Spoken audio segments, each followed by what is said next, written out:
सुप्रभात बच्चों। आज हम अलंकार के विषय में पढ़ेंगे कि अलंकार किसे कहते हैं, क्योंकि अलंकार जो विषय है, टॉपिक है, वो बहुत ही इम्पोर्टेंट है। तो सबसे पहले जो कि हमें पता होना चाहिए कि अलंकार का जो शाब्दिक अर्थ है, जो अलंकार का शाब्दिक अर्थ होता है बेटा आभूषण या श्रृंगार। तो इसको हम अलम प्लस कार, तो अलम का जो अर्थ होता है यानी शोभा, किसी चीज़ की शोभा बढ़ाने के लिए अलम, और कार का अर्थ होता है करने वाला। ठीक है। अब अलंकार की ज़रूरत हमें क्यों पड़ती है?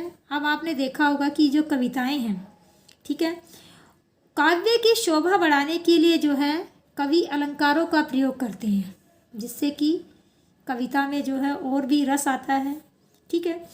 तो जैसे स्त्री अपने रूप का श्रृंगार करती हैं, वैसे ही जो कवि हैं वो अपने काव्य में जो है चार चांद लगाने के लिए अलंकारों का प्रयोग करते हैं। अब दूसरे नंबर पर बात आती है कि जो अलंकार हैं उनको दो भागों में बांटा गया है, एक तो शब्दालंकार और दूसरा आपका अर्था अलंकार। आपको जैसे दिखाई दे रहा होगा कि शब्दालंकार की सबसे पहले हमें पता होना चाहिए कि शब्दालंकार होते क्या हैं, उसकी परिभाषा क्या है। तो बेटा शब्दालंकार, जैसे नाम से ही पता चल रहा है कि शब्दालंकार यानी कि जिन पंक्तियों को पढ़कर, जिनके शब्दों को पढ़कर हमें पता चले कि इसमें कौन सा अलंकार है, उसे बोलते हैं शब्दालंकार। ठीक है। तो शब्दालंकार के बाद आता है हमारा अर्थालंकार। जैसे अर्थ को ग्रहण करके जब हमें पता चले तो वहाँ पर होता है अर्थालंकार। शब्दालंकार को जो है तीन भागों में बांटा गया है। सबसे पहला जो शब्दालंकार में आता है बेटा वो आता है आपका अनुप्रास अलंकार, दूसरे नंबर पर यमक अलंकार और तीसरे नंबर पर बेटे आपका आता है श्लेष अलंकार। तो हम ये तीन प्रकार के, यानी कि जिन तीन अलंकारों की मैंने बात की है, ये आपके आते हैं शब्दालंकार के अंतर्गत। ठीक है। इसके बाद जो है बेटा अर्थालंकार। अर्थालंकार में उपमा अलंकार, रूपक अलंकार, उत्प्रेक्षा अलंकार, मानवीकरण अलंकार और अतिशयोक्ति अलंकार। तो ये पांच प्रकार के जो अलंकार हैं ये आते हैं आपके अर्था अलंकार, जो कि आप इनको अर्थ ग्रहण करके ही जो है आपको पता चलेगा इसमें कौन सा अलंकार है। ठीक है। अब हम एक एक करके जो है मैं आपको समझाऊंगी कि सबसे पहले जो शब्दालंकार हैं वो कौन से हैं और उनकी परिभाषा और उदाहरण सहित मैं आपको ये बात क्लियर करूंगी। तो अब आप देखिए बेटे, शब्दालंकार में जो सबसे पहला जो आपके सामने दिखाई दे रहा अनुप्रास अलंकार सबसे आसान अलंकार होता है। इसकी पहचान भी मैं आपको बताऊंगी। सबसे पहले हम बेटा इसकी करते हैं परिभाषा कि अनुप्रास अलंकार किसे कहते हैं। जहाँ वर्णों की आवर्ती के कारण काव्य में चमत्कार उत्पन्न होता है वहाँ अनुप्रास अलंकार होता है। अब आपको पता होना चाहिए वर्णों की आवर्ती यानी एक से अधिक बार। सबसे पहले तो मैं आपको बता देती हूँ अनु प्लस प्रास। अब आप इसके नाम से ही आपको याद हो जाएगा, अनु का अर्थ होता है बेटा बार बार, ठीक है, और प्रास का अर्थ होता है वर्ण। तो सीधी सी बात है अनुप्रास, जहाँ पर आपको अनुप्रास अलंकार याद हो गया तो समझ लो कि यानी कि वर्ण की आवर्ती जहाँ एक से अधिक बार होती है वहाँ पर आपका आ जाता है अनुप्रास अलंकार। ठीक है। अब देखिए जरा, जैसे यहाँ पर एक उदाहरण मैंने दिया है, तरनी तनुजा तट तमाल तरुवर बहु छाए। अब आप देखिए हर शब्द में कि जितने भी ये आपको दिख रहे हैं शब्द, पहला त, दूसरे में त, तीसरे में भी त, चौथे में भी त और फिर त। तो आप यहाँ देखिए कि हर शब्द का, हर पद का जो पहला वर्ण है वो क्या है, त है। तो यहाँ पर हम कह सकते हैं कि त वर्ण की आवर्ती एक से अधिक बार हुई है।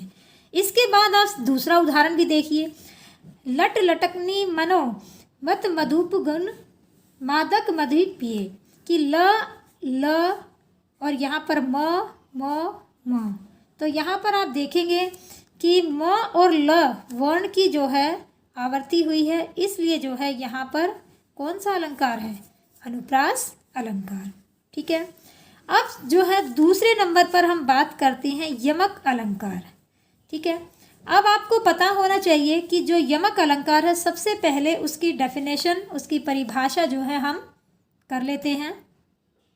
यमक अलंकार, जहाँ एक शब्द बार बार आए किंतु उसका अर्थ बदल जाए, वहाँ यमक अलंकार होता है। अब सीधे शब्दों में मैं आपको ये बताना चाहती हूँ कि जहाँ एक ही शब्द एक से अधिक बार आए लेकिन उनके जो अर्थ हैं वो बदल जाए, वहाँ पर होता है आपका यमक अलंकार। अब जरा देखिए एग्जाम्पल, आपने शायद पहले भी ये सुना होगा, एक बार फिर से मैं इसको बता देती हूँ। काली घटा का घमंड घटा। अब यहाँ पर ध्यान दीजिए कि घटा और घटा, ये जो दो शब्द, आप एक ही शब्द को एक से अधिक बार जो है इसको प्रयोग में लाया गया है। तो अब आपको ये पता है बेटा कि काली घटा, घटा यानी कि बादल, और एक जो है घटा, इस घटा का अर्थ है बादल और यहाँ घटा का अर्थ है घटना यानी कम होना। ठीक है, तो एक शब्द को दो बार प्रयोग किया गया लेकिन उनका अर्थ क्या है, बदल गया। तो इसका मतलब यहाँ पर कौन सा अलंकार हुआ, यमक अलंकार। अब जैसे नेक्स्ट देखिए इसमें कि जो नेक्स्ट है, अगला जो उदाहरण है, कहे कवि बेनी बेनी, कहे कवि बेनी बेनी बयाल की चुराई लीनी, कि यहाँ पर जो है एक बेनी का अर्थ है दो बार, एक ही शब्द को दो बार प्रयोग किया गया है। एक बेनी का अर्थ है यानी कवि का नाम, और दूसरे का अर्थ है चोटी। तो यहाँ पर जो है इनका अर्थ जो है क्या है, शब्द एक है और उसको दो बार प्रयोग किया गया है, लेकिन दोनों का जो है क्या है कि अर्थ जो है वो बदल गया है। तो यहाँ पर हम क्या कहेंगे कि यहाँ पर कौन सा अलंकार है, आपका यमक अलंकार। ठीक है, अब बेटे तीसरा जो अलंकार है वो है श्लेष अलंकार। ठीक है, अब श्लेष, सबसे पहले तो श्लेष, श्लेष का जो अर्थ होता है वो होता है चिपकना। ठीक है, याद रखिए श्लेष का अर्थ क्या होता है, चिपकना। अब इसकी परिभाषा को देखिए, जहाँ एक शब्द के एक से अधिक अर्थ निकले वहाँ श्लेष अलंकार होता है। अब यहाँ पर देखो, एक शब्द, शब्द एक होगा लेकिन उसके जो अर्थ होंगे वो एक से अधिक होंगे यानी अनेक होंगे। कैसे, अब उदाहरण देखिए, उदाहरण के माध्यम से जो है इसे समझने का प्रयास कीजिए। मधुबन की छाती को देखो सूखी कितनी इसकी कलियां। अब यहाँ पर जो पंक्ति है वो आपने देखा कि यहाँ जो शब्द है वो है हमारा कलियां। तो ये जो कलियां शब्द है, अब ये देखिए शब्द तो कलियां एक है लेकिन इस कलियां का जो अर्थ है, इसके जो मीनिंग है वो क्या है, दो निकल रहे हैं, एक से अधिक निकल रहे हैं। मधुबन की छाती को देखो सूखी इसकी कितनी कलियां, कि एक कलियां जो है फूल खिलने से पहले यानी अविकसित रूप जो फूल का होता है उसे हम कलियां कहते हैं, और दूसरा होता है यौवन से पूर्व की अवस्था, उसे हम कलियां कहते हैं। तो इसको दो तरह से इसका जो है मतलब निकल रहा है। इसका मतलब जो है ये हमारा कौन सा अलंकार हुआ, श्लेष अलंकार, कि एक ही शब्द में दो अर्थ छिपे हुए हैं, शब्द एक है लेकिन अर्थ अनेक है। अब दूसरा देखिए, सुबरन को ढूंढत फिरत कवि व्यभिचारी चोर। अब यहाँ पर देखिए कि जो कवि हैं उन्होंने क्या कहा है कि सुबरन, जो सुबरन शब्द है इसका अर्थ जो है दो तरह से लिया गया है। कैसे, कि सुबरन को ढूंढत फिरत कवि व्यभिचारी चोर, कि सुबरन का जो अर्थ है यानी कि अक्षर, एक तो हम इसको बोल सकते हैं अक्षर, और दूसरा इसका जो अर्थ होगा वो होगा सुंदर स्त्री। ठीक है, या फिर सोना। तो यहाँ पर जो कि एक शब्द है और उसके अर्थ जो हैं एक से अधिक निकल रहे हैं, तो ये आपका जो है कौन सा अलंकार होगा, श्लेष अलंकार। ठीक है, अब जो है बेटे ये हमारे जो हैं हो गए हैं शब्दालंकार। अब हम करते हैं अर्था अलंकार। अब बेटे हम बात करते हैं अर्थालंकार। अब अर्थालंकार में जैसे मैंने आपको पहले ही बताया था कि सबसे पहले जो उपमा अलंकार, अब इसको ज़रा ध्यान से देखिए। उपमा, उपमा का अर्थ होता है तुलना करना, समानता। ठीक है, कि सबसे पहले परिभाषा देखिए।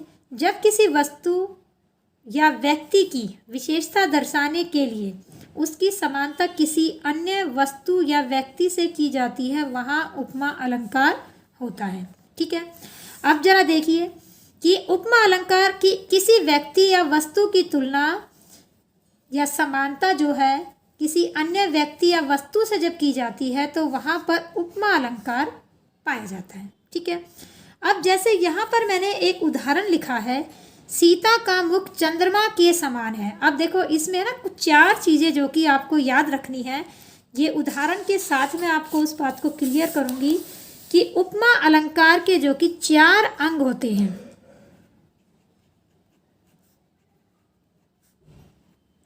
अब उपमा के 4 अंग होते हैं, वो आपको समझने होंगे। सबसे पहले उपमेय, नंबर 2 पर आता है बेटा आपका उपमान, नंबर 3 पर जो है समान धर्म, और नंबर 4 पर आपका आता है वाचक शब्द। अब ये चारों चीज़ें आपको पता होनी चाहिए। कैसे? कि जो उपमेय है, उपमेय क्या होता है? जिस व्यक्ति या वस्तु की समानता की जाए उसे हम उपमेय कहते हैं। और उपमान, जिस व्यक्ति या वस्तु यानी प्रसिद्ध व्यक्ति या वस्तु से जो उपमेय की जाए उसे उपमान कहते हैं, यानी उसकी तुलना की जाए या समानता की जाए।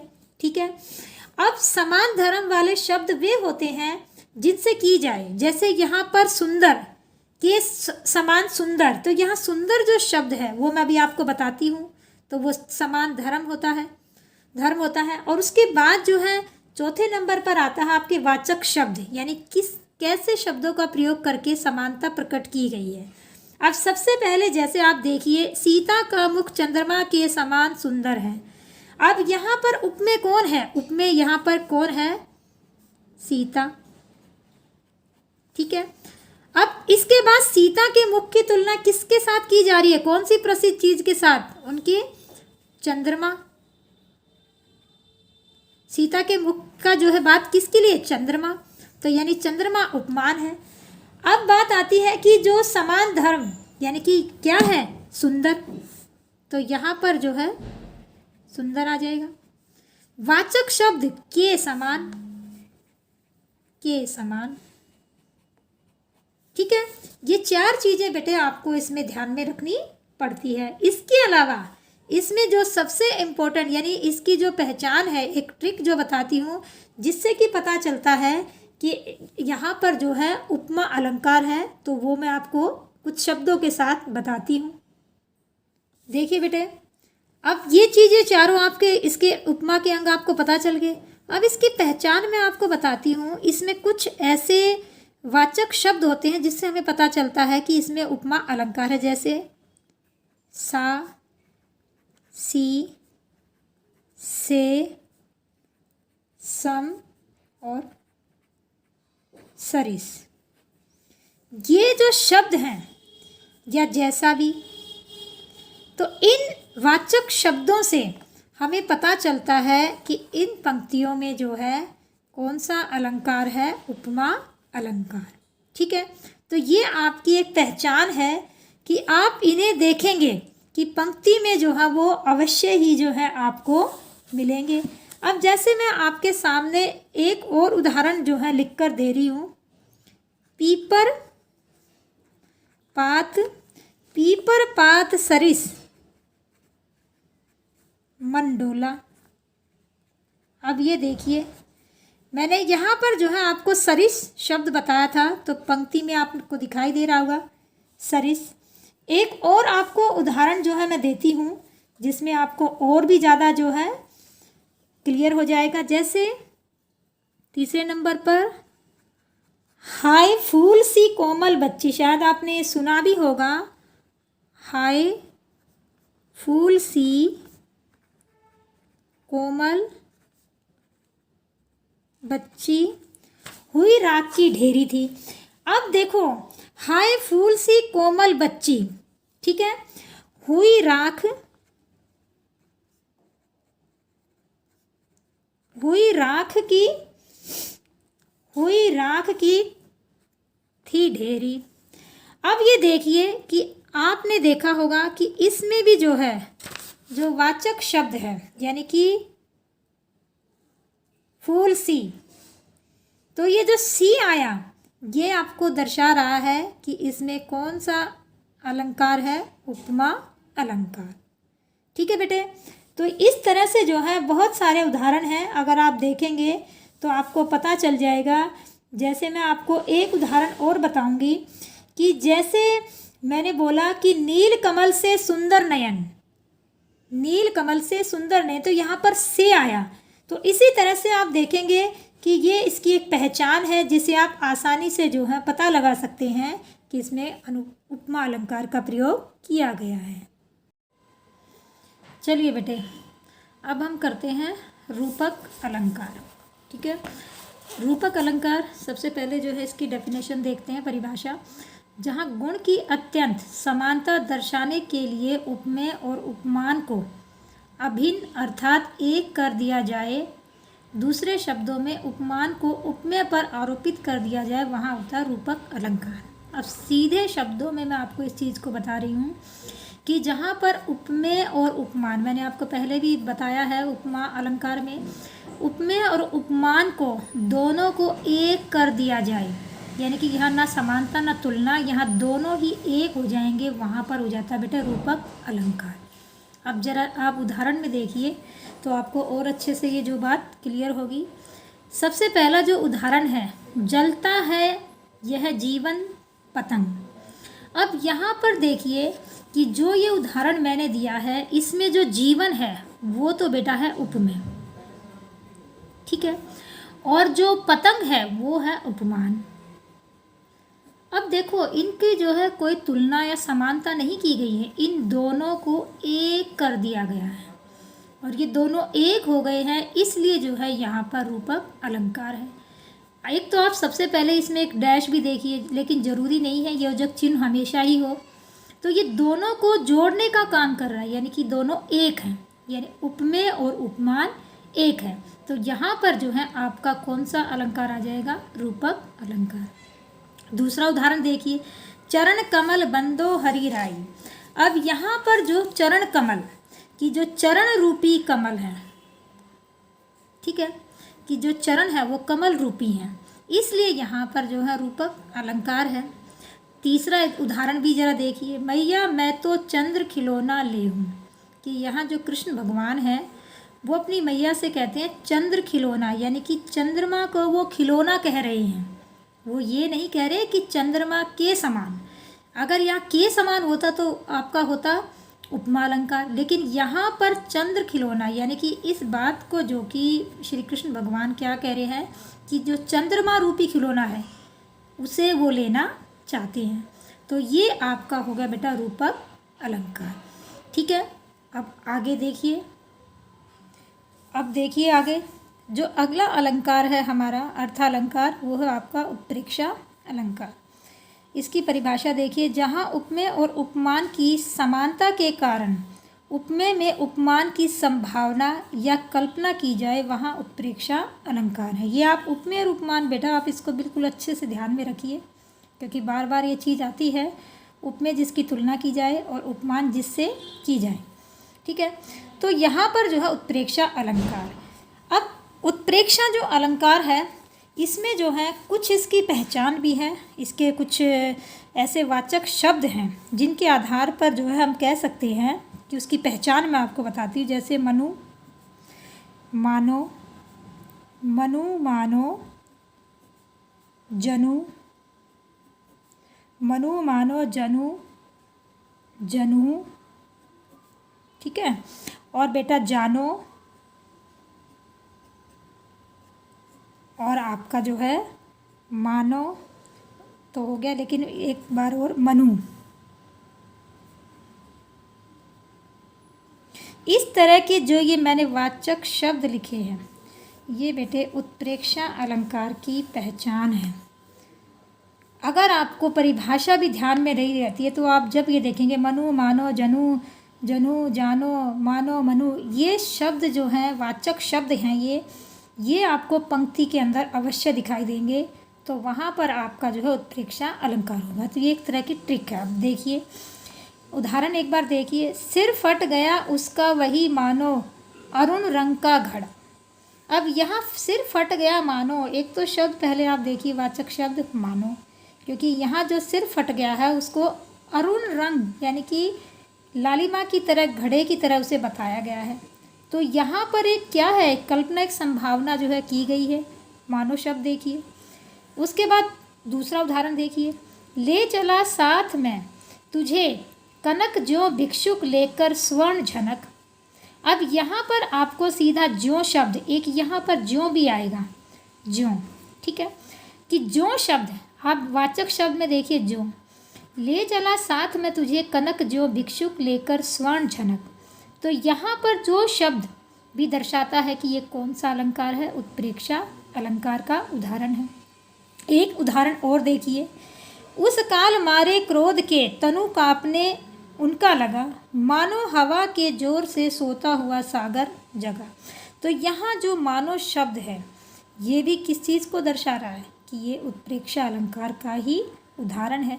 अगर आप तीनों में देखोगे तो आपको तीनों के जब शब्दों पर आप ध्यान दोगे, उनके अर्थों पर ध्यान दोगे, तो आपको सीधा स्पष्ट हो जाएगा कि ये कौन सा अलंकार है। अब करते हैं आगे की बात। देखिए नेक्स्ट, अगला जो हमारा अलंकार है वो है बच्चे मानवीकरण अलंकार। अब मानवीकरण अलंकार की परिभाषा पर एक बार ध्यान देते हैं। जहाँ मानवीय प्राणियों या जड़ पदार्थों पर मानवीय भावनाओं का आरोप होता है वहाँ मानवीकरण अलंकार होता है, ठीक है। अब यहाँ पर बात की गई है कि ऐसे मानवीयतर का मतलब होता है मानव से अलग, ठीक है। जो जड़ पदार्थ है जब उनको मानवीय भावनाओं के साथ जोड़ा जाता है, आरोप किया जाता है, तो वहाँ पर होता है आपका मानवीकरण अलंकार। जैसे देखिए, मेघ आए बड़े बन ठन के सवर के। तो यहाँ जो मेघ हैं वो बन ठन के सवर कर आ रहे हैं, और बन ठन कर कौन आते हैं, मानव। तो यहाँ मानवीय भावनाओं की तरफ आरोप किया गया है, तो यहाँ पर कौन सा अलंकार है, मानवीकरण। दूसरा एक बार उदाहरण भी देखिए। उषा सुनहरे तीर बरसती जय लक्ष्मी सी उदित हुई। अब यहाँ पर देखो, उषा सुनहरे तीर बरसती कि जो उषा है यानी सवेरे की जो किरणें हैं वो कैसे सुनहरे तीर बरसा रही है, ठीक है ना। तो यहाँ पर जो कि मानवीय भावना से जोड़ा गया है। और देखिए आप लक्ष्मी सी, तो यहाँ एक जो है आपका उपमा अलंकार भी बनता है। तो ये जो उदाहरण है ये किसका है, मानवीकरण। और इसमें अगर पंक्ति में देखें तो ये आपका उपमा बन गया, ठीक है। एक उदाहरण और देखिए। दिवस वसान का समय था, मेघमय आसमान से उतर रही, संध्या सुंदरी परी सी धीरे धीरे। अब इसमें भी ज़रा देखिए, यानी कि जो दिन ढलने का समय जो था उसमें जो मेघमय आसमान से जो उतर रही, जो संध्या सुंदरी, उसे संध्या सुंदरी कहा गया है, संध्या को सुंदरी के समान कहा गया है। तो यहाँ पर क्या किया गया है कि एक आरोप किया गया है, तो यहाँ पर भी जो है आपका मानवीकरण अलंकार है। अब परी सी, तो यहाँ पर आपको फिर दिखाई दे रहा होगा कि यहाँ पर उपमा अलंकार भी हो सकता है, लेकिन सबसे पहले इसमें कौन सा होगा, मानवीकरण अलंकार, ठीक है। अब करते हैं आगे की बात।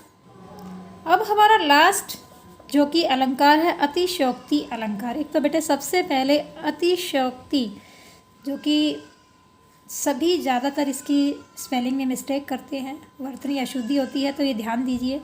अतिशयोक्ति अलंकार, ठीक है। तो यहाँ पर देखिए, जहाँ किसी गुण या स्थिति का बढ़ा चढ़ाकर वर्णन किया जाए वहाँ अतिशयोक्ति अलंकार होता है। जैसे उदाहरण देखिए कि किसी भी, अब सिंपल शब्दों में इसको मैं कह सकती हूँ कि किसी भी बात को जब हम, जिसकी संभावना ही ना हो और उसको हम बहुत बढ़ा चढ़ाकर जिसका वर्णन करते हैं वहाँ पर होता है अतिशयोक्ति, ठीक है।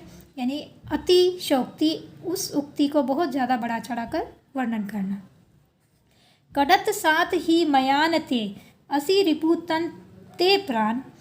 तो यहाँ पर जो कि इस पंक्ति के माध्यम से कि यहाँ जो कवि हैं वो क्या कहना चाहते हैं कि जो बात है कि कढ़त साथ ही मयान ते असी रिपु तन ते प्राण, कि अभी जो है मयान से जो तलवार निकली है, क्या हुआ कि उसने रिपु यानी कि जो शत्रु है उसके तन से प्राण निकाल दिए। तो ऐसा संभव नहीं है, बहुत ज़्यादा बढ़ा चढ़ाकर उसका वर्णन किया है। जैसे आगे आपने सुना भी होगा कि आगे नदियाँ पड़ी अपार, घोड़ा कैसे उतरे पार, राणा ने सोचा इस पार, तब तक चेतक था उस पार। तो इस पंक्ति में भी जो है जो महाराणा प्रताप है उनके बारे में कहा गया है। तो इसमें भी आप देखिए कि नदी बहुत बड़ी है और घोड़ा कैसे उतरे पार, राणा ने सोचा नहीं, उससे पहले ही जो चेतक है उसने क्या किया, नदी को पार कर दिया। तो यहाँ पर भी जो है अतिशयोक्ति अलंकार है। एक और उदाहरण देखिए, हनुमान की पूंछ में लगन न पाई आग, लंका सगरी जल गई गए निशाचर भाग। अब आपको पता है कि हनुमान की पूंछ में अभी आग भी नहीं लग पाई थी कि जो लंका है वो पूरी लंका जलकर राख हो गई और जो राक्षस थे वो सभी भाग गए। जली थी लेकिन आग लगाने से पहले कहाँ, तो इसलिए जो है इस बात को भी जो है बहुत ज़्यादा बढ़ा चढ़ाकर इसका वर्णन किया है।